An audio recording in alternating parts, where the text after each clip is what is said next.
Mungkin diminta untuk ngomong ya saya omong. Apalagi ini akhir tahun.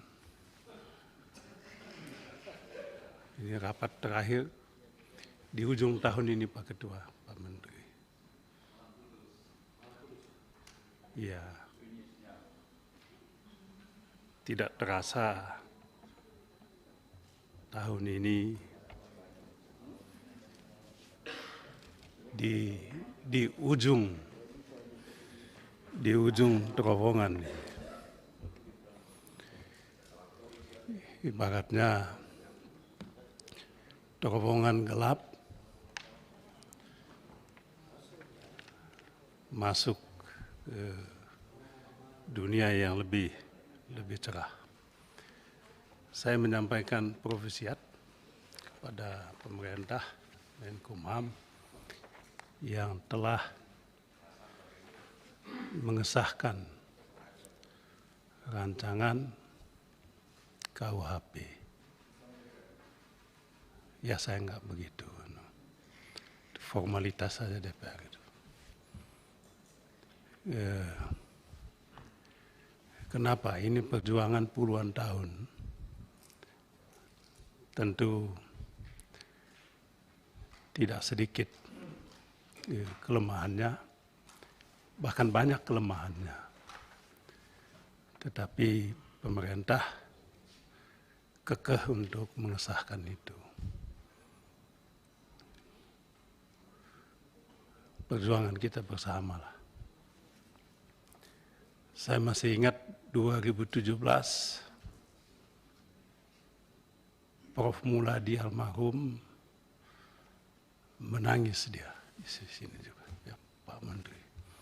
Jadi walaupun banyak yang tidak setuju, termasuk saya pribadi banyak yang tidak setuju, tetapi tidak setuju itu hal yang biasa. Pemerintah telah putuskan dan berlaku setelah 3 tahun kemudian. Itu yang ingin saya sampaikan. Yang kedua, saya menghitung yang mengawal Pak Menkumham ini jauh lebih banyak dibandingkan dengan anggota Dewan di Komisi 3 ini. Ya saya hitung. Setelah saya hitung, saya bertanya-tanya ada apa ya ini? Ya itu yang jadi pertanyaan saya, ada apa? Ya mungkin akhir tahun. Setelah dihitung kita sudah 4 tahun ini Pak Menteri. 4 tahun ini. Tahun ini berakhir, tahun depan boleh dibilang tahun tidak kerja, tahun politik ya. Ya kan?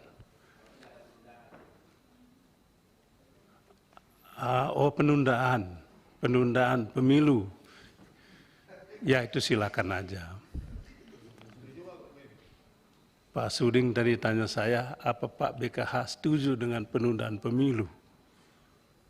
Saya bilang mimpi pun tidak. Tapi karena informasi Pak Suding ini informasi orang dalam,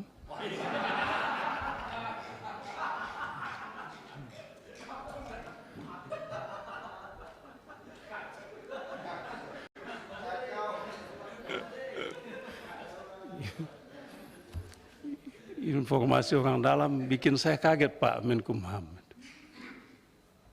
Dan saya rasa tidak salah kalau saya tanya di sini, apakah memang ada, tidak usah rencana, ada mimpi itu kah?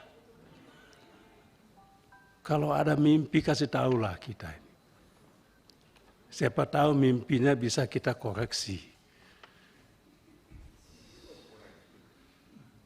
Kita koreksi mimpi. Atau kalau memang sudah pada tahap bukan mimpi lagi, tapi ada niat, ya mungkin kita diskusikan baik-baik. Kalau ada Pak Menteri ya. Ini karena Pak Suding tadi ngumpan-ngumpan saya ya udahlah. Saya tanya itu Pak. Apalagi banyak soal bikin kita gagap menjawabnya. Ada yang mengatakan ini KUHP cepat-cepat disahkan sebab tahun depan ini akan ada dekret perpanjangan pemilu. Dan yang protes-protes itu akan ditangkap semuanya. Saya bilang sama Pak Suding, ya, enggak usah tunggu tahun depan lah. Kalau mau tangkap, kita siap ditangkap. Kalau memang mau ditangkap. Jadi bikin kita tidak tenang di akhir tahun ini. Ini salah satu prinsip keterbukaan, Pak Menteri. Daripada omong di belakang-belakang, mending kita langsung tanya di depan. Dan saya yakin Pak Menteri tahu itu. Suding aja yang lingkaran dalam tapi paling luar tahu, apalagi Pak Menteri lingkaran dalam.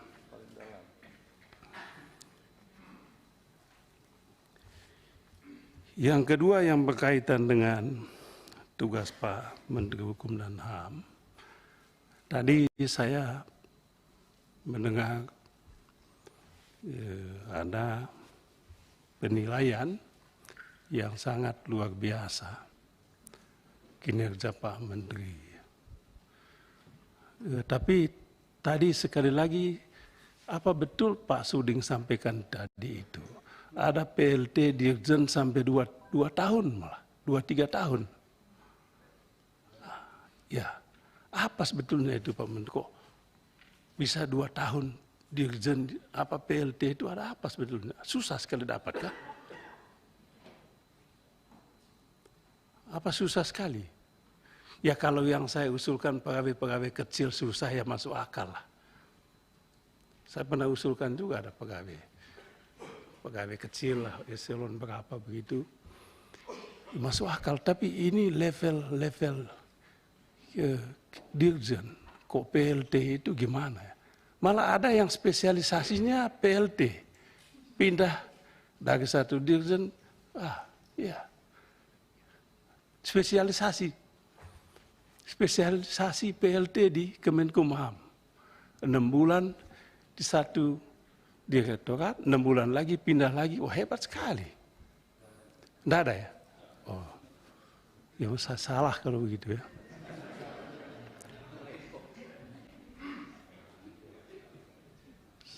Ya saya salah kalau begitu. Ya kalau mungkin tidak spesialisasi ya mungkin. Saya jawabnya begini Pak Menteri, bukan tidak sengaja itu. Pak Menteri lakukan itu sebagai tour of duty, latihan-latihan. Jadi latihan untuk di direktorat ini, 3 bulan di sana, sudah itu pindah lagi, latihan lagi di sana. Sampai betul-betul matang. Kalau enggak begitu ya bagaimana saya menjawabnya?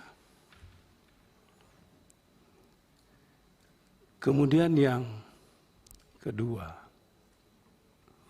ada selentingan itu warga negara Bangladesh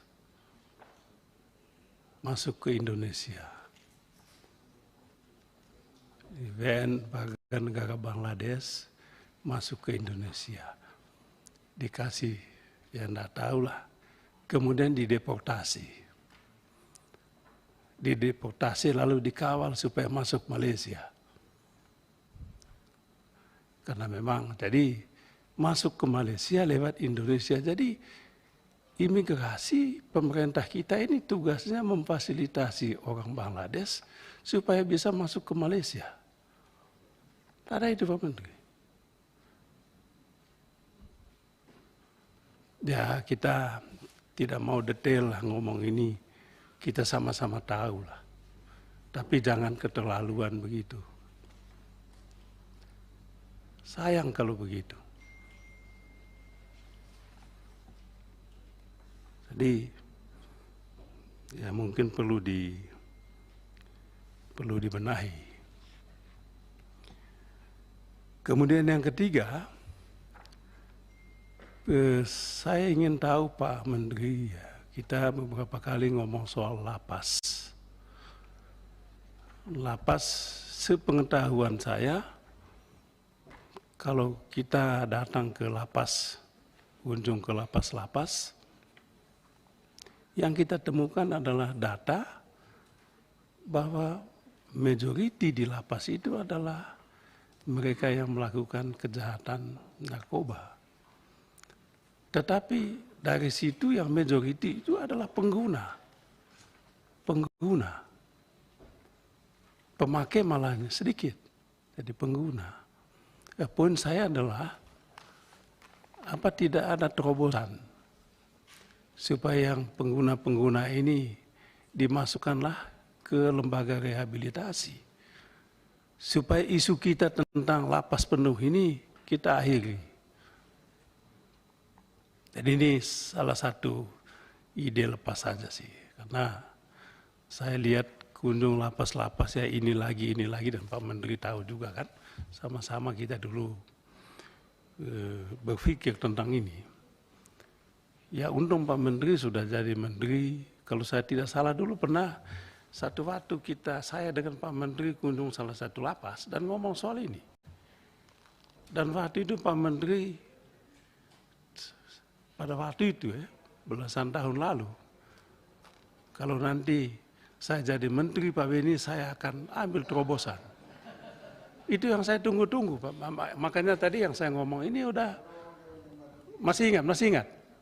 Atau udah lupa? Ya, makanya. Ya, maksud saya kalau bisa tidak menunggu undang-undang kan bisa Pak Menteri.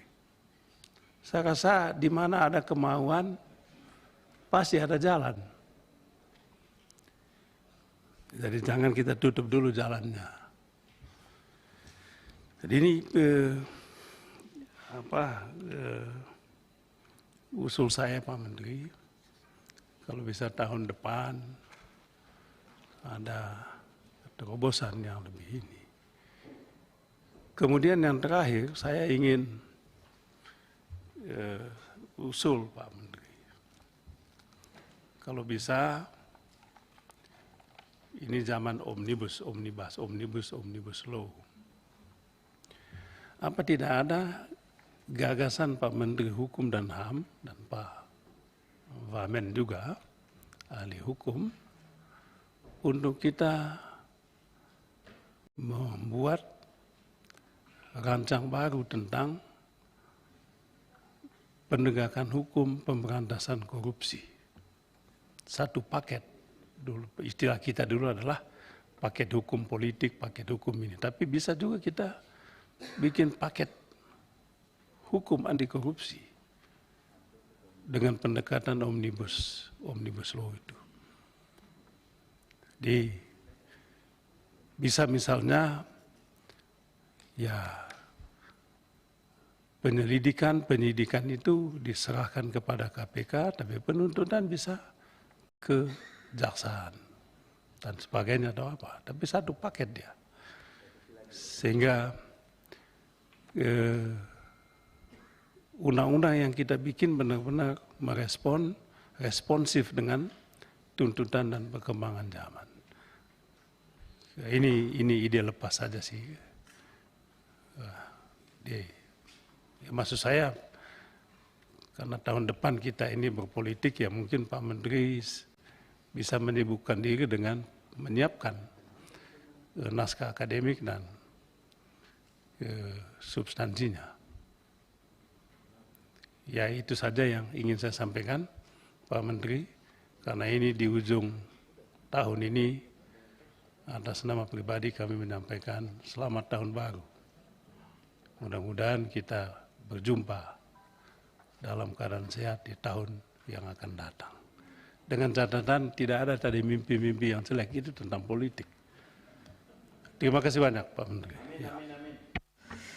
Baik.